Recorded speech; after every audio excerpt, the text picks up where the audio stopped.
the list goes on and on. Traveler, bilingual, dual speaker. So you're just doing everything right now. You can also let us know about you as well. Well, I think pretty much got it. I moved to Italy 6 years ago, and yeah, there's a bit of an echo. Exactly, I muted you on computer. One second. There you go. Yeah, so I moved to Italy 6 years ago for university. I studied here because it was cheaper at the time, and then I graduated in 2017, and I just decided to stick around for work.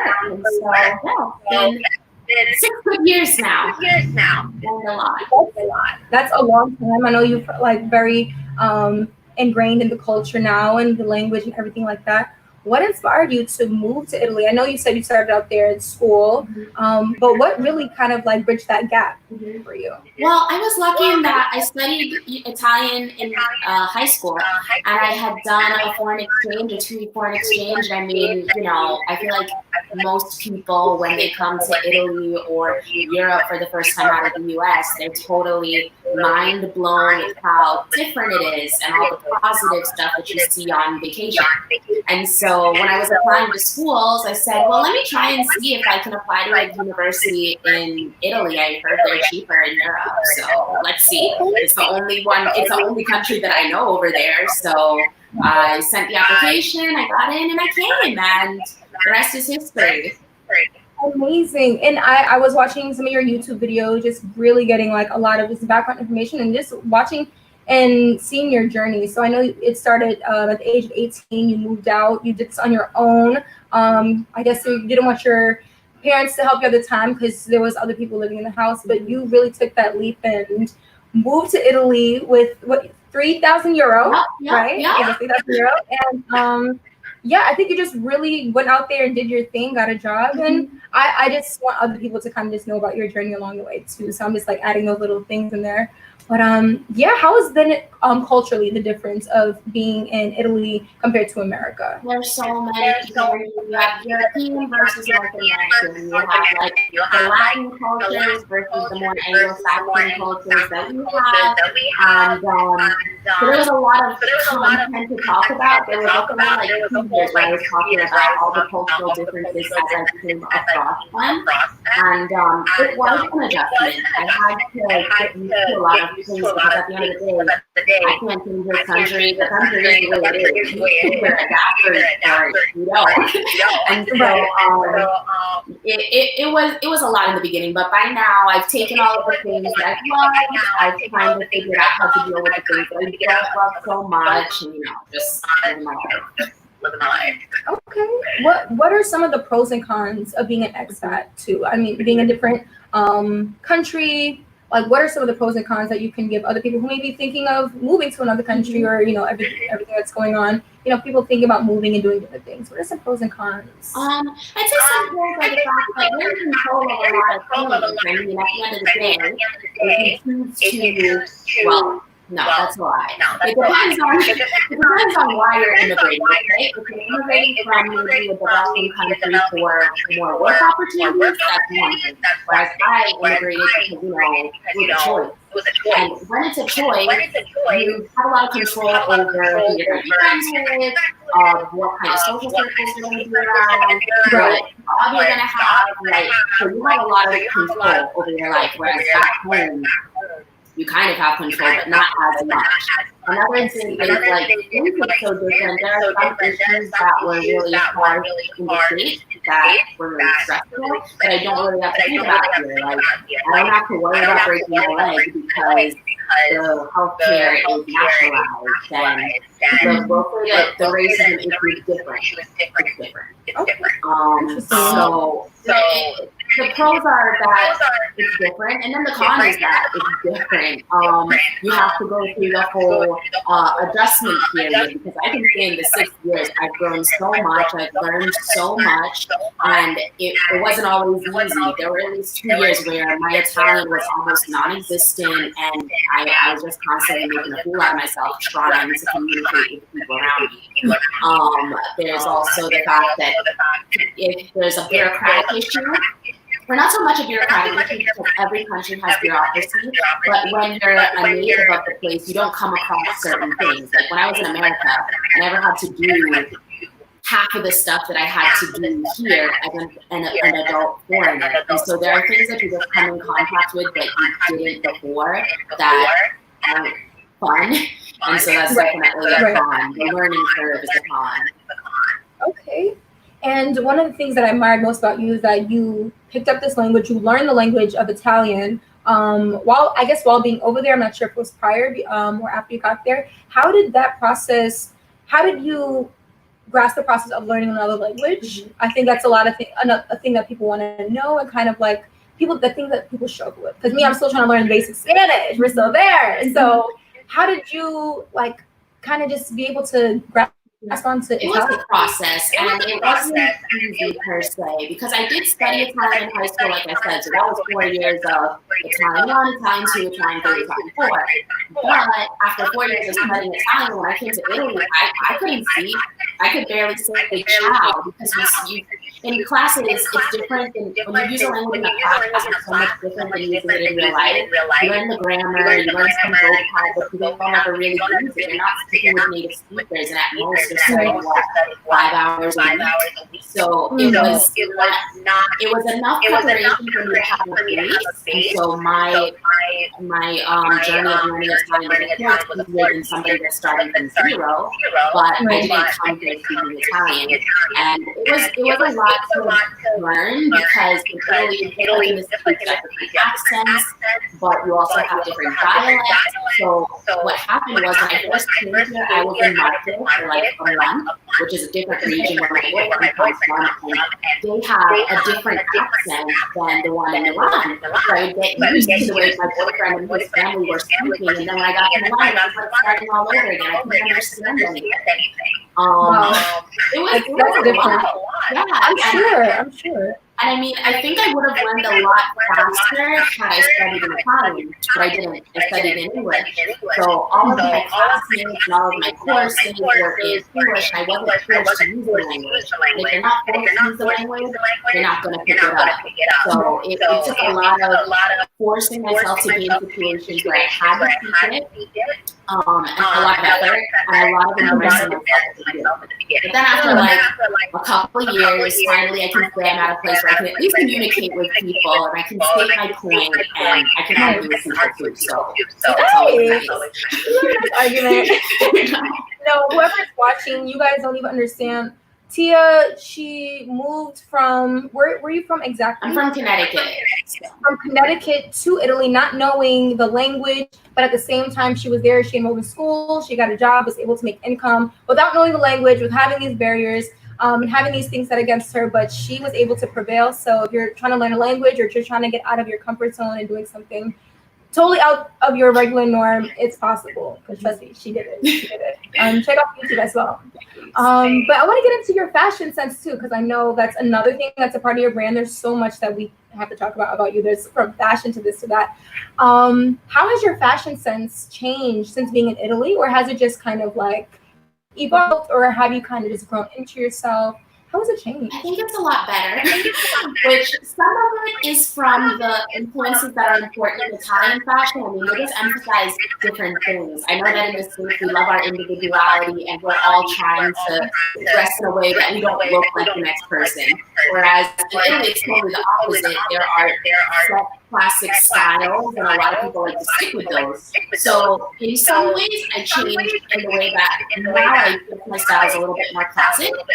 In other ways, I just changed because I kind of grew up. You know, when I was in high school, I would dress one way, but then as I got to be like a business woman and in different fashion circles, of course you start dressing and being influenced by the people that are around you. And I think there was a bit of an evolution, and I do think that, of course, I think now I dress better than I did before, but I think that there's some fashionable people all over the world as well. I don't want to give it all to you. Of course, living in a lot helps a lot, but absolutely. Another fashion capital, you know, we have there, we have New York. How has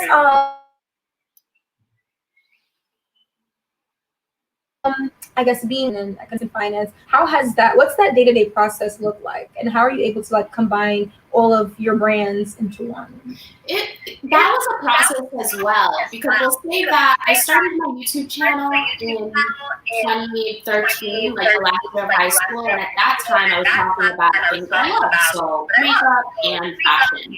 It didn't really take off from that though. It started to take off after I moved to Italy, and I started talking about my experience as an expat international student. So it was really important to me to not let go of my passions, even though I was integrating these new topics. So it just kind of like added that. Then once I graduated and I started working, I decided that I wanted to use, you know, my degree a little bit more and help people with financial literacy. And so instead of like leaving the other topics, I just added the finances into the fashion and the beauty and the Italy versus USA. So it was a process, and it still is kind of hard trying to get everything to kind of go together. It's hard trying to like juggle different audiences, because there are some people that love my beauty stuff, but they can't speak Italian. So if I start on 20 stories in Italian, they kind of feel left out. But then on the other hand, I have my audience that's more into the personal finance stuff, and they could care less about beauty. So it's definitely a game of balancing and making sure, you know, that I appeal to all of my different niches. But I like the fact that I'm dynamic, we'll say.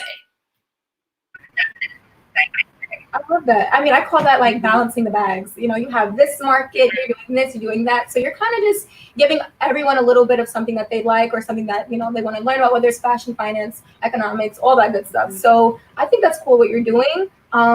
Also, I guess being on your page and seeing you talk about finance and doing that in Italian. Is there a reason why you do the finance in Italian per se, and not in English? Yeah, I feel like that market is kind of cornered in the English-speaking world. There are lots of channels that talk about the same things in English, whereas in Italian there are like zero.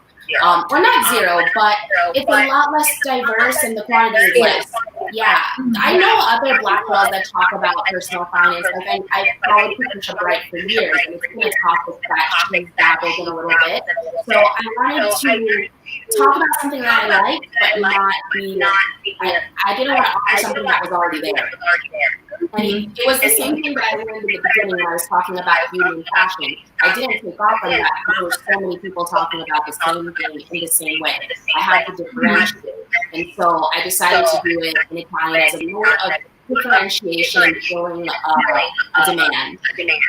I love that. Okay, that's a great explanation, and that's a great way to kind of set yourself aside from everyone else that's doing something similar or the same thing.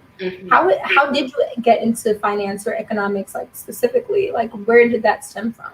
Well, I've always had a personal passion, especially moving here at 18 and having to be financially responsible for myself since 18. I was kind of forced to do these things anyway.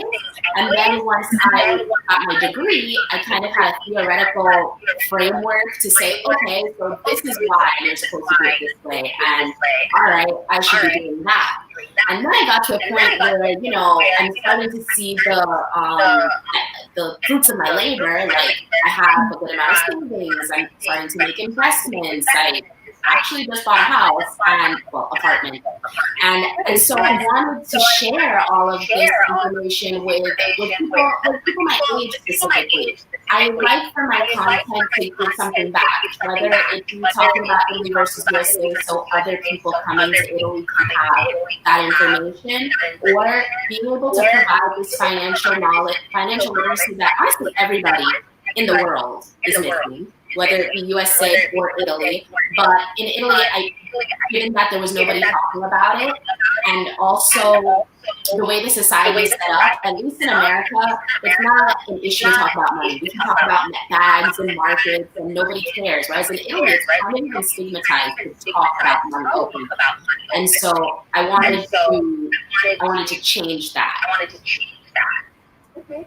And bring more of a dynamic and more open that conversation to in the Italian market. And which is great too, because even you as a Black woman speaking Italian in an Italian market, you're just like dotting your T's and crossing your I's. And even for me, when I saw that, I was just like, this is amazing knowledge. I don't speak Italian, but you know, it was great for me to see someone in a position to just be able to share knowledge in another language, one, and about finance, because growing up, in my household, finances weren't really talked about like that when it came to saving and investing. And I found myself having to like pick up the pieces. So now I'm enrolled in some Harvard classes, taking like business entrepreneurship and kind of just learning about finance investments and what it takes to really like make and build a business and all that stuff. So to see you on that trajectory and doing that is amazing. So when I get to Italian, because I am trying to study Spanish right now, I'm definitely coming back for you.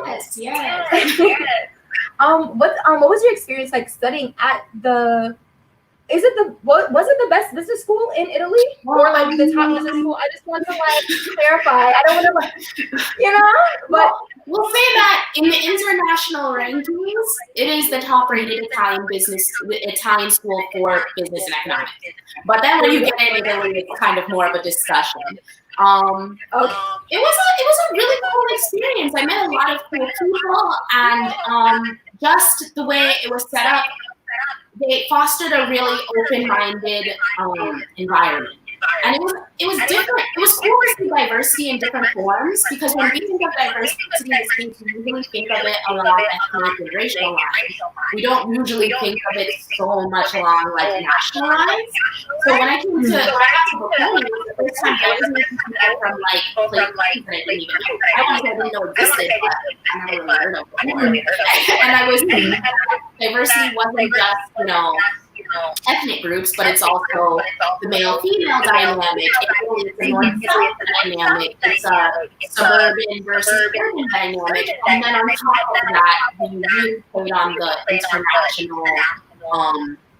the international dynamic as well, and being really integrated with people from different countries. Which I don't know, maybe you can tell me a little bit more, but I have an impression that in the United States, of course, we have students from all over the world. Maybe a lot of times they kind of stick together, and the international students kind of stick together. Yeah. For me, I went to Hampton University, which is a HBCU, so it's majority African American, but when it came to the international students who came over, people who were from Italy, France, wherever, they mostly like stuck together. People who were like the foreigners on campus. Even when it comes to my African American friends who are at Ivy Leagues, and to all stick to like their groups of people too, not because like they don't want to be with other people, but I think it's more like just a familiarity or just kind of just that. This is how human nature is a little bit to kind of just cling to those things, but I guess so. Yeah, that dynamic is a little bit. For sure. It wasn't absent at Bocconi. For sure, you had, Italians that were friends with Italians and the Italians from the north and from the north. But I feel like also the size of the university, the whole university is like 14,000 students. And the size of the campus, which there basically wasn't a campus, forced you to mix a little bit more and it put you into contact with a lot more different people. So for me, that was the highlight of my experience at Bocconi. We already come from diverse backgrounds in the United States, but taking that diversity up another notch, element was really cool. Okay, that's dope. I think just kind of like feeling out elements. One second, we're on live. If you guys say anything on that. Okay, it is live. Okay.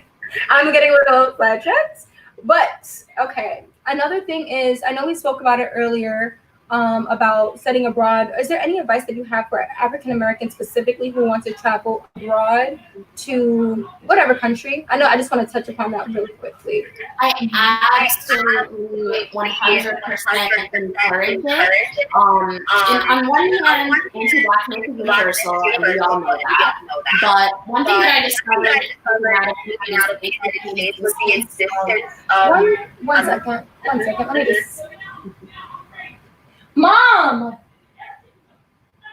I'm in an interview! Well, I see some of the questions, and thank you guys. We're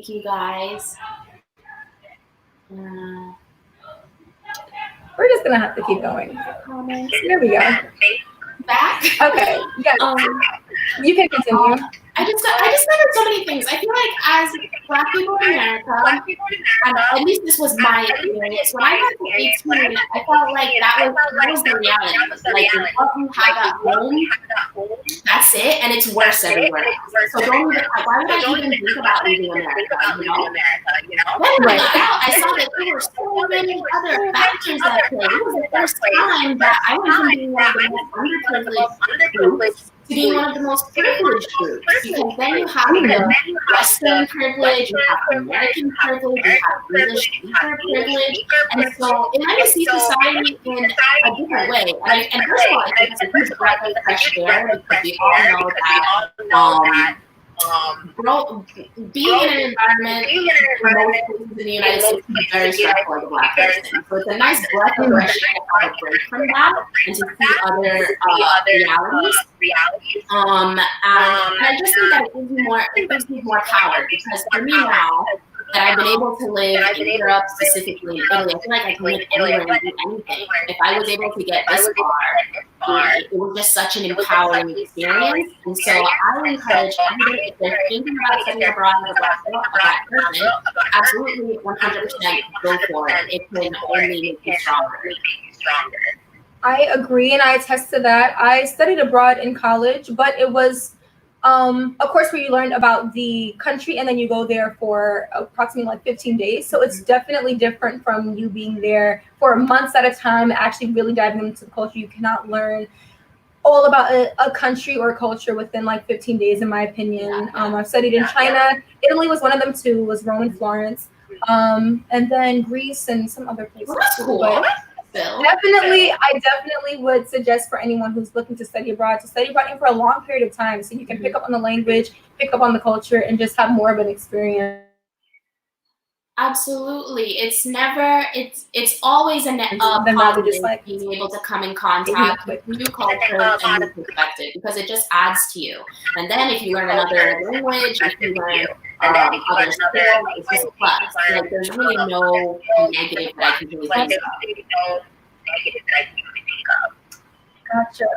And I want to get into your social media series, Una Dona Que Conta. I'm not sure what it means, but I know you can do a coin, maybe conta coin or something. I'm not sure, but you can explain that. And I know you have your Italian followers as well. So if you ever want to like kind of talk to them in Italian too, just drop some gems. I know they're here too. So yeah, you can let us know about that, because that's what I've been looking into. That's what I've been watching. So Una Donna Che Conta is actually it means a woman that counts, and it comes from one of my favorite Italian songs. He's not exactly talking about counting money, but you know, I always thought when listening to this song, like, it made me think of counting money. And so the series in and of itself is talking about the work world and personal finance, specifically for young people, and of course, young women as well. Because another thing is, just like in the States, in Italy, the majority of people that talk about these topics are older, white, and male. And a lot of times you feel like you can't do something, not necessarily because you do it, just because you don't see it in you. I feel like they're so far from that person's reality, and so you just can't really relate. So I thought it would be really cool to have a young person talking about these things, somebody who's not, I'm not a professional trader. I'm not a real estate agent. I'm a regular girl that is learning the same way other people are learning. And also, it's also a plus to be a woman and minority. So that's the point I want to figure out myself. I wanted to put a spin on an Italian spin on amazing. We're here for you. We're here for you. I missed that. I actually did try doing personal finance in my YouTube channel in English for the most part. And I found that a lot of people turned off because I was very technical and very thorough. Which is all, I mean, I think it's just my background. From the places I've worked in the school that I studied at, I try to not make mistakes. But the second that people hear technical jargon in a topic that they don't know, it kind of turns them off. So Una Donna Que Conta and IGTV was a nice challenge for me to try to simplify as much as possible. You know, the content on Instagram is more short form. People are only going to give their attention for like 3 minutes. So it was a nice challenge for me to really simplify the topics, water it down so you're getting what you need to do your further research, but I can also keep your attention to the information in a short amount of time. And for people interested in finance, like myself, I'm teaching myself finance, like I told you, in these courses. You have it down packed, and I know you're still learning and growing. We are continuous, perpetual students. Where did you get your, where did you get your knowledge on finance? Was it only in school? Did you do any outside research as well? Or what are some places that people who are interested in kind of like learning more about this? Like, where can they go? I was just talking about this on my profile in the comments, it was a topic. People were asking me, can anybody study, like, can anybody get into investing and investing? I said, absolutely. Because honestly, I did study a lot of theory in school. I in theory know how to do the calculation of if a stock is good or bad. But upon graduation, even after studying all of those things, I didn't feel confident enough to actually put my money on the market, or I didn't really know practically how to make my money work for me. I had a lot of theory that would come to more than anything, it just makes me feel more solid in my decisions, because I know that theoretically this is this, and so this should work out. But what really gave me the confidence to go out and actually start was YouTube. Free YouTube videos, walking YouTube channels. I suggested to my followers yesterday that what you should do is look up as simple as how to start investing in the stock market, how to invest $100. And then you come into like different strategies, because there are different, everybody has different objectives. There are the people that want to make trades so that they can make $100 in a day. And then there are the people that just want to put their money someplace where it won't lose value against inflation. There are different objectives, and so there are different strategies you can follow depending on what you want. There are some people that want to get to the point where they can make money monthly, enough money to live on monthly just off of investments so that they don't have to work. All of these different objectives, knowing the different objectives allows you to say, okay, well, this could be my objective, and this is how other people are reaching it. And that's when I said, all right, I've seen that all of these people are doing it, and this is how they do it. Let me just copy them. And I did, and that's how I got started. It wasn't school. It wasn't people helping me. It just kind of like, you'll know when it's right for you and when you feel like you can do it. And once you start, it's downhill from there. Like, you learn from your mistakes, you see what you do right, you see what you do wrong, you start small, and it's just about jumping into it, kind of. Absolutely. And for people watching, basically you have two different people here. Tia is well versed in finance and just overall just lifestyle, and when it comes to saving and all that good stuff. And for me, I'm taking courses and kind of just getting more so on track with like learning different things. For me, my hardest thing was terminology. You know, Tia was talking about bureaucracy. We're talking about dividends. We're talking about this, that, all kinds of incomes. I'm just going to show y'all like from my classes, you have to know the vocabulary, whether it's equity, whether it's derivatives, bonds, index funds. Like these are things that come up in conversation. These are things that you should know. You really have to kind of just sit down and study it. And once you start picking up the language, it's almost like studying another language. Really just kind of endow yourself in. For me, that's kind of just how I kind of just learned. So I would definitely say to kind of just like take the time if it's something that you really want to get into, if it's finance or just getting more savvy about saving. There's so many platforms out there. You have Tia, you have YouTube, and you may have me in a couple months. So we'll see. Also, I know you were saying you were going to YouTube to find different resources, and you also mentioned another person that you were looking up to. I think it was Bria. Who are some mentors that you follow or influencers that you follow to keep up with information and kind of just keep in the loop? With there are different ones. So like I mentioned Patricia Bright before because she's a lifestyle influencer that has kind of like grown into a businesswoman personal finance influencer. And so since I followed her all these years, of course I'm following her now. Then there are some they're the big influencers in personal finance for the US. For example, maybe you've heard of Dave Ramsey. No, but I'm this older Southern man, and he has his strategy of investing, we'll say, which is all about paying off your debt, buying everything in cash, so no mortgage, no car financing, and he's a purist. Then you have somebody else like Graham Stephan or Stephan Graham, I don't remember. He's a real estate. You guys are writing these people's names down. Yes. Sorry, yes. Graham. He's a real estate investor, so he does talk a bit about like the stock market in general and some index funds, but his main thing is real estate. And I try to convey this to my audience that there are so many different instruments in which you can invest. Like it's not all about buying Apple stocks. You can invest in stocks.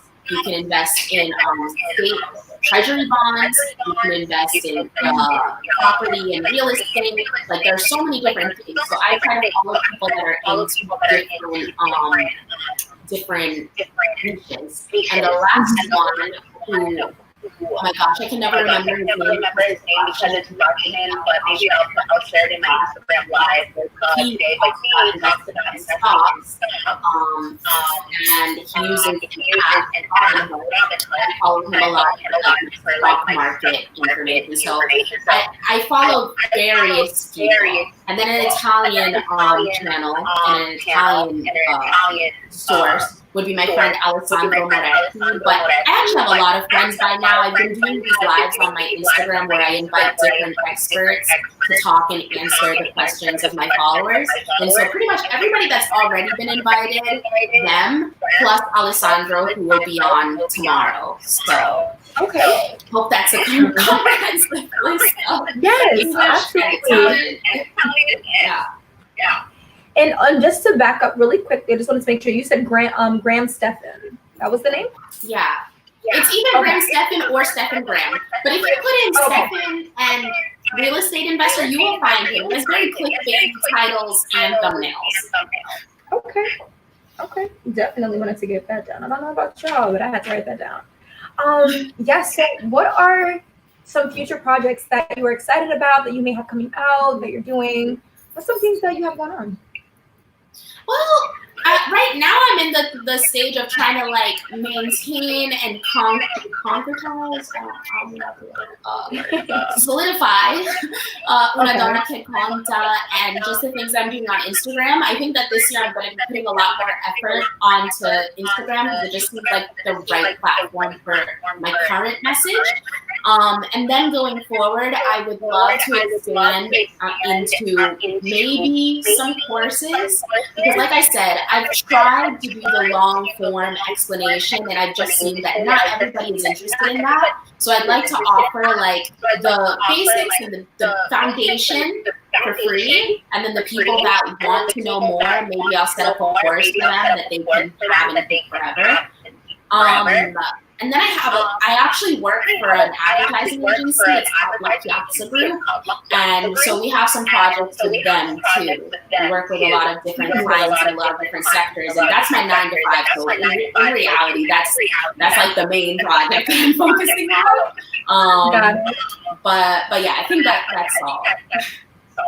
Okay. Has quarantine affected any of your projects at all, or stifled anything in the moment? Or because I know there's probably some people, one, who could relate to that, or two people who are looking for just advice on how to kind of get through this time with their business and their platform. Navigate. Yeah. Mm-hmm.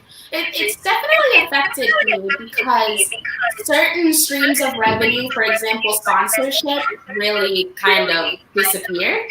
And so I had to pivot, which a lot of people have to pivot in this moment. And I had to come up with new sources of content.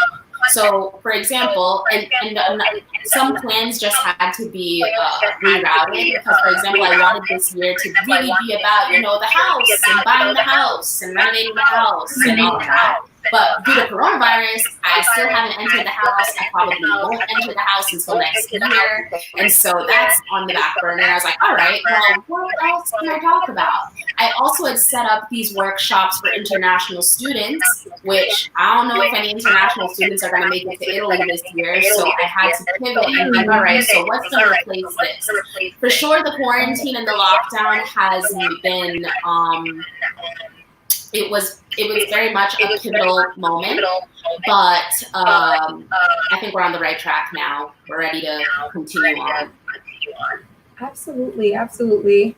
And regardless of what anyone's going through right now, this is just a temporary moment, and there's still ways out there to make revenue. I think this is just a great time for everyone to kind of just hone in on their entrepreneurial gifts that we have inside of us. But I think this, for me personally, this helped to kind of bring that out, because I'm just like, money, okay, let's find new ways to make some money, and kind of just take it from there. So last question, which is more on like the lighthearted side, what's the funniest thing that's happened to you being a famous YouTuber in Italy? Is there anything that happens in Italy, or just people knowing you? Like, do you come across anything like that at all? More funny, it's just surreal to me because I don't think of myself as famous. I don't think of myself, I'm still regular Tia. And so when people come up to me on the street and they're like, hey, I don't even know what to say. I'm just like, hey, what's up? I don't know. So it's 6 years later, and I'm definitely not used to it. And for me, more than anything, it's more surreal than funny. But I still try to be like nice. I try to live up to your guys' expectations. No, you're doing amazing. You are setting the tone. You are being an inspiration to so many people. So we love that. Inspiration to myself as well. When I even heard about this interview, I was like, oh my God, yes, I would love to talk to her, because one, I'm kind of like on the same path, and I know there's so many other people who would love to have some knowledge from you and just that insight. I want to take this time for anyone who's in the comments to ask Tia some questions about whatever it is, whether it's fashion, whether it's lifestyle, whether it's economics and finance.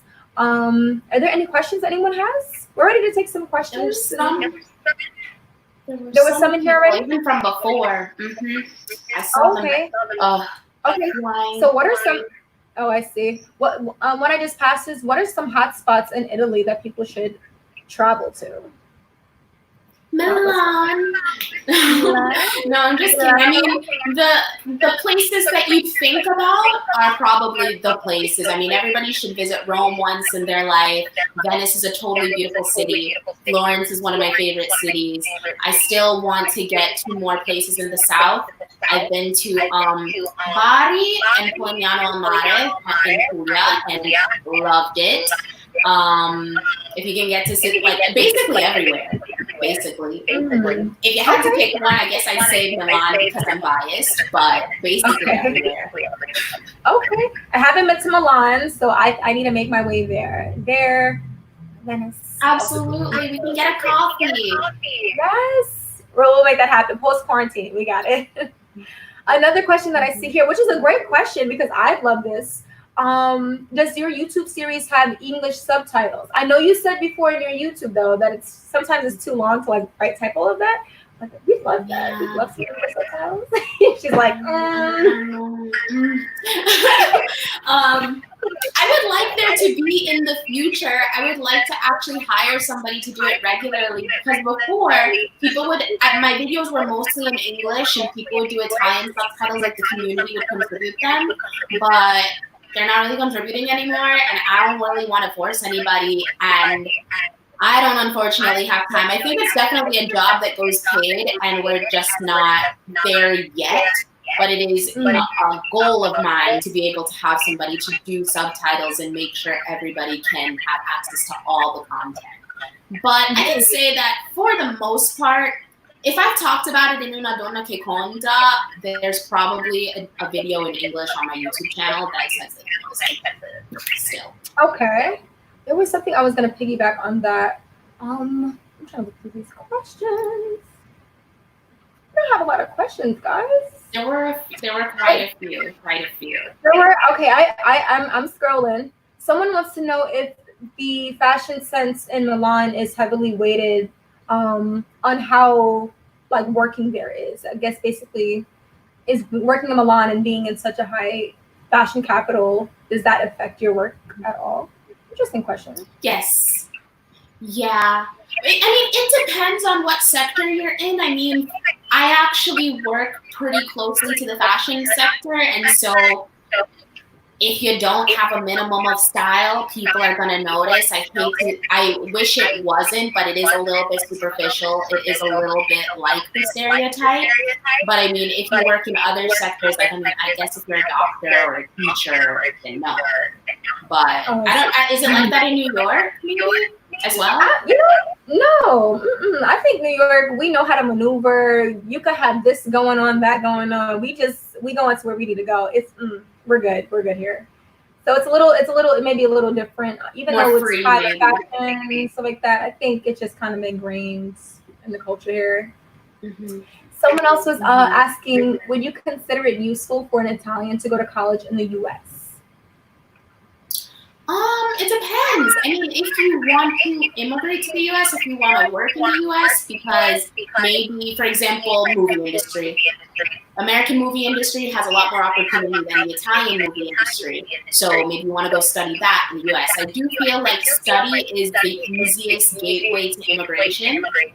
But if your plan is to work in Italy, work in Europe, it doesn't make a lot of sense because the cost of university in America is not supportable by your European salary. It's never going to be it's never going to be compensated. So I wouldn't really see the sense of going in America to study just to study. There are universities here in Europe that cost a lot less and are in proportion to the salaries.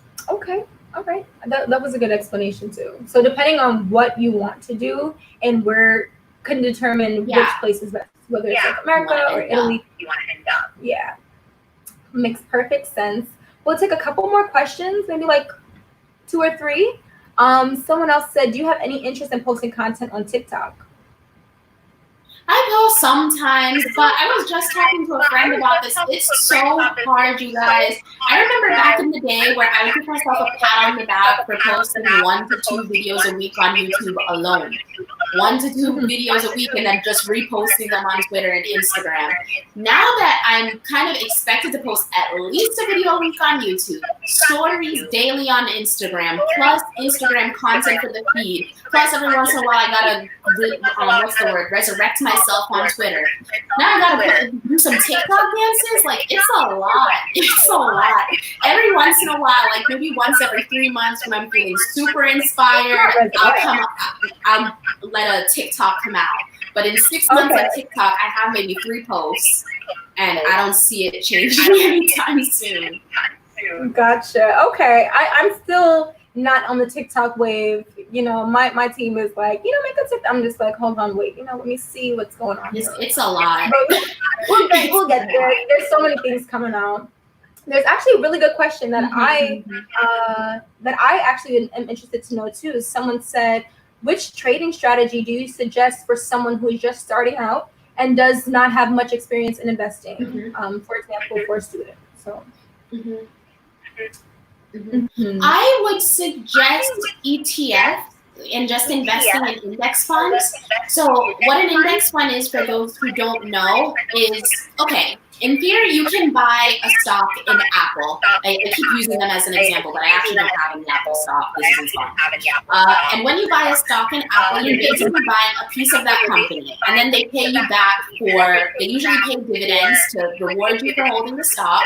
And also you make a profit if the stock price goes up. So you buy it at $5 and then it goes up to $10 and you sell it, you just made $5 profit on your money. Now, the problem with these singular stocks of singular companies is it's really hard to say what's going to happen with a singular company. I don't know how Apple is going to sell next year. I don't know if there's going to be a global pandemic and Apple isn't going to be able to recover from it. So what do people do? They invest in index funds, which are not representative of one company, but whole sectors.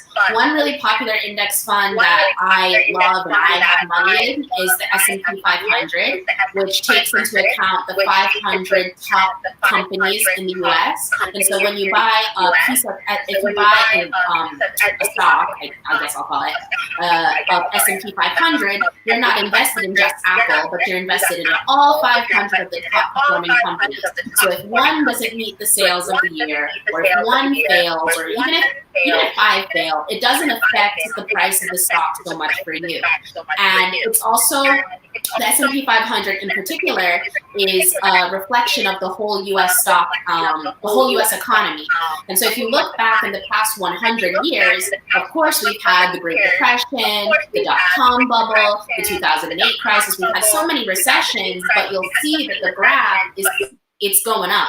So even if you have a 1 or 2 recessions in your lifetime, in the long run, the price of the stock will go up. So in theory, if you invest consistently in just the S&P 500 right now, and you go to take your money out in 10 years, you know you're going to have a positive profit kind of thing. And I like the index funds because you don't actually have to know. It's not an active investment. It's not an active investment tool. You don't have to do research on it. So long as the American stock market is going and is alive, you'll be fine in the S&P 500. And there are other ones because, like, say you're really interested in renewable resources, then you can find an index fund that's attached to that sector. If you're into tech, there are index funds for that. Real estate, index funds for that. So I really like those because there's a lot less risk. Hope that answered the question. Okay. So the 3 that had the less risk was the renewable sources, real estate, and no, those were just random ones. I think the one that has the least risk are the ones that measure the whole economy. Like right now, I'm invested in the S&P 500 one, which is the top 500 companies. But I'm also invested in one that is attached to the total world economy. So I mean, so long as the total world economy is around, that stock is safe. They also have one for emerging markets if you're interested in investing in emerging markets. If you look up on YouTube index funds and ETFs, you can learn all about them. Got it. I was just gonna say that because I don't want you to do like a whole YouTube here because I know people could probably like go on YouTube as well. Definitely don't want to take that away from you as well. But I do have a quick question. I know there's people who are using Robinhood and it's at the tip of your fingers, but with index funds, is there an app for that too? Or is this you have to talk to somebody who's like it's in Robinhood. Oh, it's in Robinhood? Mm-hmm. Oh, it's in Robinhood. I only use Robinhood for my stocks and for my stocks. And you can invest in. It's not the actual S&P 500, but it's another stock that mirrors the S&P 500 one. It's called Vanguard. I have to look up the ticker, but it's like 100. the total world index fund is like $150, and the S&P 500 one is like 250 last time I checked, which is it might sound like a lot, but if you think about the fact that the actual S&P 500 stock is somewhere around, I think it's like $3,000. I can't remember, but if you wanted to buy the actual piece of the S&P 500, you'd have to pay $3,000 or something like that for one. So it's better to use the ones that are inside of Robinhood and the other trading apps. Got it. I see. Okay. Like I said again, hope everyone's taking note because, honey, I am.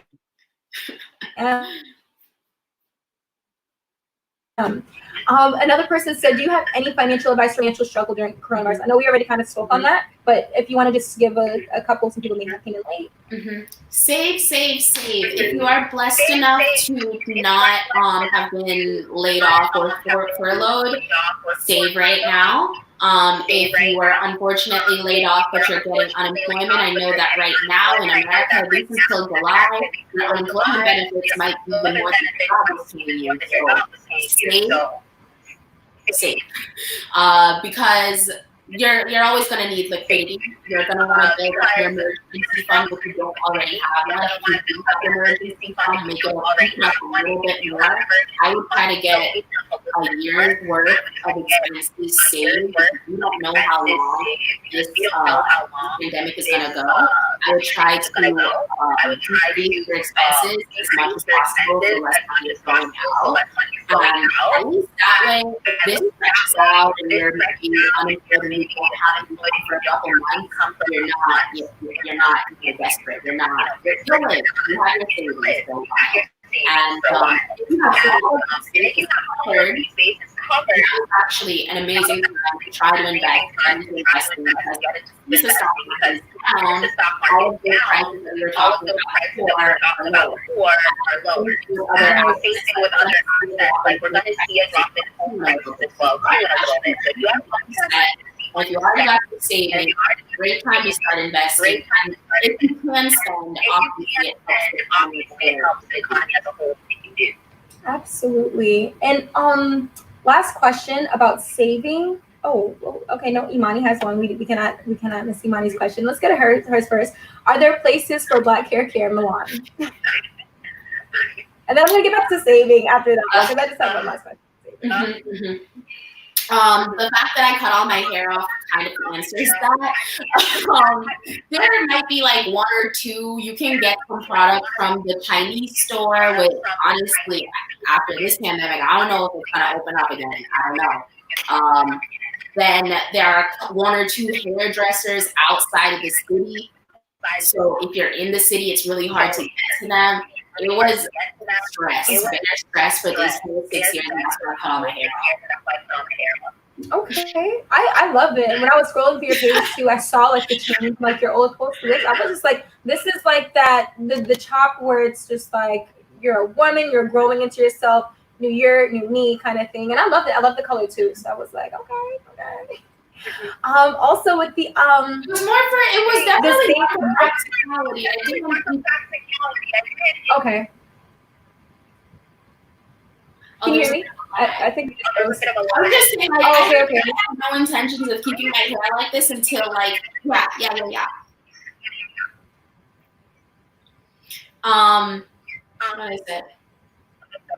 What was I gonna say? I have no intention of keeping my hair like this, but I got good feedback, and so it grew on me. I really only did this so I wouldn't have to keep taking care of my hair as much underneath my wigs and extensions. That's all I have to say. We can go back to savings.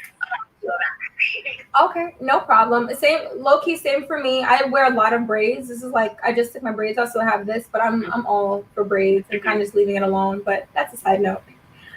For saving, where would you suggest? Oh, maybe like, I don't know if you want to give people like advice on where to put their money because I think people have to have certificates. I'm not sure. But for you, what worked for you in saving, and where did you put your money for saving and kind of, because I know people can leave it in their bank, but you're not getting interest on that. So they're probably going to put it in another savings account where you have like a higher APY or something like that. So what are some advice for saving? Honestly, I never used the savings account for that purpose, because at least for my US account, I don't know, the money was just going in, some money was going into checking and I didn't feel like moving it. It was just there for as a cushion. And then here in Italy, most of the savings accounts the interests are basically zero. So it's like, what's the point of paying the commission on the savings account? There might be even what's the word, penalties for taking out your money if you need it. So I just always kept my stuff on checking. And then once I got into investing, like last year, I invested for I think like 4 or 5 months, and I made a pretty decent return. So I think it made up for the inflation of the past few years. And now that I'm putting all my money, basically all of my money into real estate, I'm hoping that the Milanese home market continues to go up and can hold its value. But just because I'm doing this right now, that I'm still 100% for diversification. Don't put all of your money into one asset. That's just how it worked out right now with coronavirus and this whole situation. That wasn't my plan, but that's how it is. Okay. And even when it comes to stocks too, how do you know when to pull out? Because on Robinhood, people can leave it in there for years, up to 8-10 years, and see if you return. Are you somebody that leaves it in for a couple months, takes it out, just trying to get a quick return? What's some advice? I'm a long-term investor. I'm not a trader because I don't have time to do the research required to make trades that actually make sense, unfortunately. So my investment strategies are all like 10-year, 20-year, like I'm thinking long-term. The only reason that I took my money out of the stock market was because I had to cover the closing fees for the house. I needed the liquidity. But had I had that money on hand to be able to buy the house myself with just what I had, I would have left my money in, even with the market crashing, because I know that in a year, 2 years, max 3 years, it's going to come back. So they say you don't want to time the market. You can't time the market. So it's better to just leave it there. Unless you're a trader, but I'm not a trader. Okay. Definitely makes sense. And also, last question. I think these are like my questions. Wait, let me, before I get into that, whose questions? I have a limit. This is somebody's question. I have a limited understanding of stocks. What is the least amount of shares you recommend investing in for any stocks? I don't think there is a minimum. I mean, it's when I was dabbling a little bit in trading, my trades were never excessive, because at the end of the day, it does unfortunately add up. The more, we'll say, valuable stocks tend to be valued also in price. And so, for example, if I think of, I was invested in Target at a point, and I know that stock was more than $100 a share. So I wasn't out there buying 10 stocks either. But depending on your skill and how consistently you're able to make good trades, profitable trades, and if you're reinvesting all of the returns that you're getting, then I think you can start out small. You can start out with 1 stock here, 2 stocks there, and still make a profit. You're not going to be a millionaire, but I was telling my followers, by the time I pulled out my money to buy the house, I had made almost $300 in returns off of $5,000 in like 4 or 5 months, which that's $300 I didn't have before, and that's $300 that I didn't have to do anything for. So right. Absolutely. And even when you're investing your money, how do you have, with the risk factor of seeing the market drop, even for Bitcoin went up to like at least like $2,000, and then it started to halve. So now it's down to like 10,000, 9,000. For people who are investing but seeing who don't have, is it like risk management? I'm trying to go to my index cards. So with having that risk factor, how do you like kind of juggle seeing the numbers drop, basically? Well, you have to know yourself and you have to know your risk. Like for me personally, I mean, people that follow me a long time know that I'm not a risky person at all. And already the fact that I'm in the stock market says something. So the stocks and the strategies that I follow tend to be lower risk. Like I said, most of my investing, now and going forward is in index funds, because for me, they're the safest, most hands-off. I don't have time to stay behind these individual companies. And I also don't really have time for these currencies that I don't know if they're going to be around in 5 years, you know? I don't know them enough to actively discourage or encourage them. But for me and my risk profile and how I know I am, I don't have any money in those. Meanwhile, if I'm invested in my index fund, like I said, I know that index fund is going to come back up at this point in time. So the drops don't really affect me. I guess this is where the degree came in, because I know the theory, I know the history, I know the graphs, so I can say with almost certainty that this drop doesn't actually mean anything. Whereas if it was crypto or something that I don't really know, and I can't really say with certainty that's going to come back, it's different. Oh, okay. Instagram is not letting me do this. Oh. Wait a second, guys. Okay, I guess it says the temperature. I wish. I think. Are you able to take it over? It's not letting me do this. Okay. But I also think it was going to turn off in a second anyway. In an hour. Oh, dang it. Imani, yeah. I don't know if this is on the Facebook, but if you guys are watching, we're wrapping up an amazing interview with Tia Taylor. Unfortunately, my phone kind of just like, as you guys can see, we just got disconnected from the Instagram Live. But let me turn on my volume here. I guess we can wrap it up here. Oh my gosh, of course I feel like I can talk about it. I have so many like questions. But I guess we can take it from here. And I'll let you finish your point too, that you were just stating. I know we got disconnected from the Instagram, but we're still live with the Facebook, so we can finish there. I was just saying that for the investments that I have that I know, and in theory, you're only supposed to invest in things that you know, the drops don't really affect me because I know they're going to come back up, or I am almost certain that they're going to come back up. Whereas with instruments that I don't really know, like crypto, and I don't have a lot of historical data to base my opinions off of. I don't really know what's going to happen in the next 10 years. That I know I wouldn't be comfortable with a $1,000 drop. And so I just don't invest in it in the first place. I think that even analyzing your own risk, like the answer to that question would be different for everybody, kind of thing. Okay. And my questions. Lastly, you mentioned before you don't even know if the currencies are going to be around. When you say that, can you just elaborate a little bit on what you mean if you don't even know about the currencies being around in 5 years? Okay, I was just throwing out an example. I don't want to scare anybody that's investing in Bitcoin or affect the markets. I don't know. I do think that, okay, I don't think it's going to disappear because it is it's useful for many people. Like people like being able to pay with anonymously, and it does fulfill a service. What I mean is more so, I don't know if Bitcoin is going to be widely used in 5 years. I don't know if Bitcoin is going to replace the US dollar or the euro. I don't know if within 5 years it's going to be more.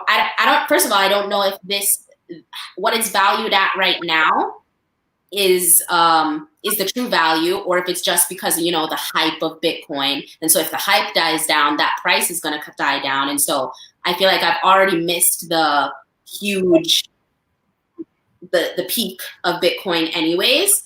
And yeah, like I said, I don't really know the time frame of when Bitcoin is going to be widely used. I don't really know when. I can't say with certainty that I know that Bitcoin is going to go up in 5 years. Like I know the S&P 500 is going to go up, type of thing. But with that being said, I also haven't really studied Bitcoin or cryptocurrency. I don't have a lot of experience in that kind of instrument. So you should also take that into account as well. Okay, awesome. You have dropped so many gems today on this interview. Well, in this interview, and we appreciate having you here.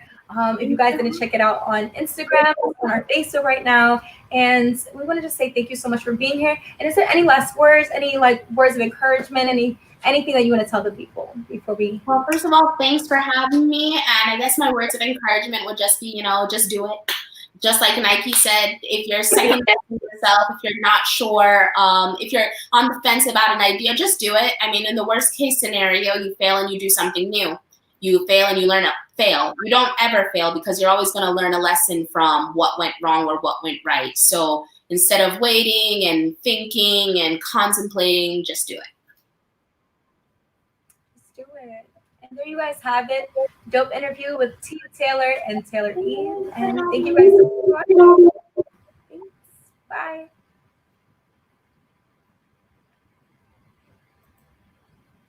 Bye. Yeah. I think it ended.